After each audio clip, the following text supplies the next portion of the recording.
student, how are you? This is Kiran Goswami from Swastika Public School and your assistant teacher. So बेटा, हमारा कौन सा chapter चल रहा था आप सभी को याद होगा? हमारा चैप्टर था मेडिवल पीरियड, आप सभी को याद होगा, जो कि आपका हिस्ट्री का चैप्टर 1 है, राइट? इसका हमारा सबसे फर्स्ट जो टॉपिक है वो है major historical trends. If we talks about Hindi, Hindi में कहते हैं प्रमुख ऐतिहासिक रुझान, जिसका हमारा पहला टॉपिक है कीपिंग रिकॉर्ड्स. मीन्स हम अपने रिकॉर्ड्स कैसे रखते हैं, राइट? सो बेटा, इसमें है आपका there were elaborate system of administration and large scale trade and many types of crafts and religious and cultural activities in medieval kingdoms in India. All that required the keeping of record during the medieval period. Paper was widely used for written documents. The paper documents that have received are at present preserved in archives. बेटा, इन सब चीज़ों में अगर हम records की बात करें, हमें इन सब के थ्रू हमें जो मिडिवल पीरियड्स के बारे में पता चलता है. मींस उस टाइम पे जो रिलीजियस कल्चरल एक्टिविटीज़ क्या थी, तो उस टाइम पे क्या होता है, जो हमें आजकल जैसे कॉइन्स मिलते हैं, राइट? आज भी म्यूज़ियम्स में जाओगे तो कॉइन्स आपको देखने को मिलेंगे एंड उस टाइम की कई सारी ज्वेलरीज आपको देखने को मिलेंगी, है ना? और कई सारे लोग जैसे कि अकबरनामा वगैरह सब लिखवाते थे, तो उस टाइम के बारे में उसमें आप पढ़ेंगे तो पता चलता है. तो ये सारी चीज़ें हमें आज की पता चलती है और ये सारी हमारी आर्चिव में प्रिजर्व रखी हुई हैं, सेव हैं, जिसके बारे में हमें उस टाइम के बारे में पता चलता है. एट प्रेजेंट हमें हमारे मिडिवल टाइम के बारे में पता चलता है. ठीक है, नेक्स्ट टॉपिक हमारा है growth of new languages. Means जो नॉलेज लैंग्वेजेस आई थी वो कैसे, मतलब कैसे बढ़ी थी, मतलब उनको कैसे उनकी ग्रोथ हुई, ये हमारा नेक्स्ट टॉपिक है. ठीक है बेटा, इसमें आपका है बेटा, जैसे कि हमारे जो भी हमारे ऋषि मुनि थे, जो कि पुराने थे, उन्होंने जो भी जैसे कि वेद लिखे, महाभारत लिखे, कुरान, ये ज़्यादातर हमें क्या संस्कृत लैंग्वेज में लिखे. बट इसमें आपका लिखा हुआ है regional languages begin to use widely in the regional kingdoms. मतलब रीजनल जो लैंग्वेज थी वो बहुत ज़्यादा वाइडली जो थी, वो हर किंगडम्स की अपनी अलग अलग लैंग्वेजेस थी. जैसे कि तेलंगानी जो थे वो जो लैंग्वेज थी वो यूज़ होती थी आंध्र प्रदेश में. कनाडा जो थी कनाडा जो थी वो कर्नाटक में होती थी. सिंधी जो थी सिंध में होती थी. कश्मीरी जो थी वो कश्मीर में होती थी. जो अलग अलग जो रीजनल जो किंगडम्स थे, वहाँ की जो लैंग्वेजेस थी वो सारी क्या थी, आपकी अलग अलग थी. आगे हमारा है many literacy work where then composed in these languages. These words provide valuable historical information, right बेटा? नेक्स्ट टॉपिक हमारा है new social and political group. ठीक है, जिसमें कि आपका है जैसे कि कई सारे जैसे सोशल ग्रुप्स हैं एंड सोशल ग्रुप्स हैं किस टाइम पे मिडिवल पीरियड के. ठीक है, इसमें लिखा है many new social groups during the medieval period. Some of those groups also was politically powerful. जो कई सारे सोशल ग्रुप थे वो पॉलिटिकली काफ़ी ज़्यादा पावरफुल थे. These groups includes the Rajput. इनमें क्या होता है, सबसे पहले अगर बात करें राजपूत की, जो कि who were warrior of Rajasthan, जो कि वॉरियर मीन्स योद्धा थे, कहाँ के, राजस्थान के. एंड अगर हम बात करें the Sikh who were a religious group, जो कि रिलीजियस ग्रुप था पंजाब का, जिसमें कि जट थे जो कि हरियाणा तक के थे.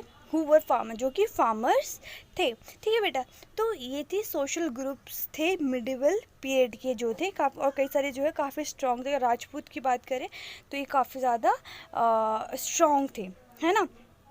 फिर असम एंड द मराठा लिखा है who were warrior of Maharashtra. जो असम और जो मराठास थे वो क्या थे, वॉरियर थे, कहाँ के, महाराष्ट्र.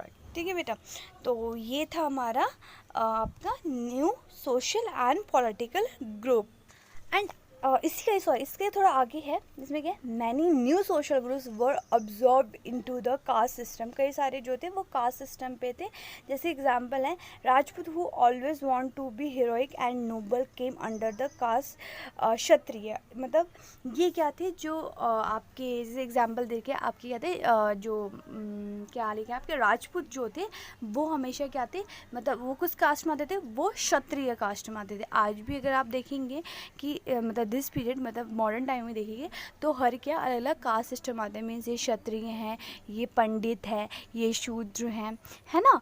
तो ये क्या है, अलग अलग। और उस टाइम पे जो अगर मिडियल पीरियड की बात करें तो हमारा जो सोशल था वो अलग अलग कास्ट सिस्टम पे बेस्ड था। पंडित थे, ऊपर आते थे क्षत्रिय, शूद्र, वैश्य, ये सब उनके अकॉर्डिंग जो है हमारा जो सोशल था, सोसाइटी थी, वो डिवाइड थी। देन हमारा जो नेक्स्ट टॉपिक है वो हमारा है जाति। जाति के ऊपर है कि जाति के बारे में हम पढ़ेंगे इसमें कि वो क्या है, ठीक है। The growth of new profession gave rise to a large number of sub caste is called jati. Jati consist of people who were in the same profession. Mean जाति वो आती है जो कि सेम प्रोफेशन मीन्स जैसे कि एक ही कास्ट के होते हैं, जैसे कि वो हो गए कि सेम प्रोफेशन के हो गए, सेम कास्ट के हो गए। जैसे कि हमने अभी पढ़ा था इसके बारे में, राजपूत के बारे में, है ना। तो राजपूत क्या है, वो किससे थे, वो क्षत्रिय जाति से थे, है ना। आगे है the jatis had their own rule and regulation administration by the elders. और जो ये थे, इनके जो अपने ग्रुप्स होते थे, इनके क्या होते थे, अपना ही अलग एक रूल एंड रेगुलेशंस और अपना एडमिनिस्ट्रेशन होता था, ठीक है। Beside all the jati had to follow the civic rule of the. मैंने आपको बताया इन जाति के अपने ही रूल एंड रेगुलेशंस होते थे, अपना ही एडमिनिस्ट्रेटिव सिस्टम होता है। Beside all the jati had to follow the civic rule. और जो जितने जाति थे वो क्या करते, फॉलो करते civic rule of local government bodies के, ऑफ द विलेजेस, चाहे विलेजेस हो या फिर क्या, हाँ, और या फिर टाउन हो, ठीक है बेटा। सो हमारा आगे है इंटरेक्शन विद फॉरेनर्स। नेक्स्ट जो टॉपिक है इंटरेक्शंस जो है किसके साथ, फॉरेनर्स के साथ। सिंपल से बेटा एक बात आप मुझे बताइए कि हमारे देश में आपको आज हमें कई सारे क्रॉप्स देखने को मिलते हैं, कई सारे ट्रेड्स हमारे होते हैं, कई सारी चीज़ें होती हैं जो कि बाहर से मंगाई जाती हैं। तो इनका ओरिजिनेट कैसे हुआ, ये कैसे आई, कैसे बने, क्या हुआ, क्या आपको इन सब के बारे में पता है? Then beta, many foreign trades settled in the flourished and the established cities which grow also India's long coastal lines are not western border. They brought along their religious beliefs, social custom, craft, technology and even fruits and vegetables. जो foreign traders थे बेटा वो settled हुए, है ना। तो उसके बाद क्या किया उन्होंने, वो भारत में भी आने लग गए थे। एंड भारत में अगर फॉरेन वो ट्रेड करने के लिए भारत में आने लगे थे, व्यापारी वगैरह। एंड वो अपने साथ क्या लेके आए, religious belief, social custom, crafts, technology, fruits, vegetable. Means अगर वो वहाँ से यहाँ उन्होंने माइग्रेट किया तो अपने साथ वो ये सारी चीज़ें लेके आए, क्योंकि ये पॉसिबल नहीं है ना कि सारी चीज़ें हमने क्या कहते हैं हमें भारत से ही मिली हो। चाहे वेजिटेबल ले लो या फ्रूट्स ले लो या क्राफ्ट्स ले लो, है ना। चाहे हम भी अगर यहाँ से बाहर कंट्री में जाते तो हमें अपनी कुछ चीज़ें जो है अपने साथ लेके जाएंगे। अगर हम वहाँ पे वो चीज़ें करते तो दूसरे लोग भी हमसे वो चीज़ें सीखते हैं, है ना। तो फिर ये क्या था, ये सारी चीज़ें वो अपने साथ लेके आए थे, जो कि फॉरेनर्स जो आए थे ट्रेड करने के लिए। और पहले जो होता था, पहले ट्रेड होता था भारत का, अभी भी होता है। तो कई सारी चीज़ें हम क्या कहते हैं मतलब वो अपने साथ लेके आते हैं और हम मतलब उन्हें अपनी सारी चीज़ें देते हैं, चाहे वो कुछ भी हो, किसी भी टर्म में हो।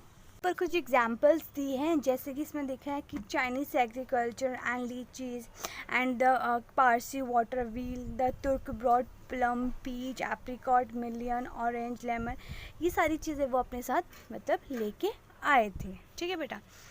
एंड नेक्स्ट टॉपिक हमारा है ओल्ड एंड न्यू रिलीजियस।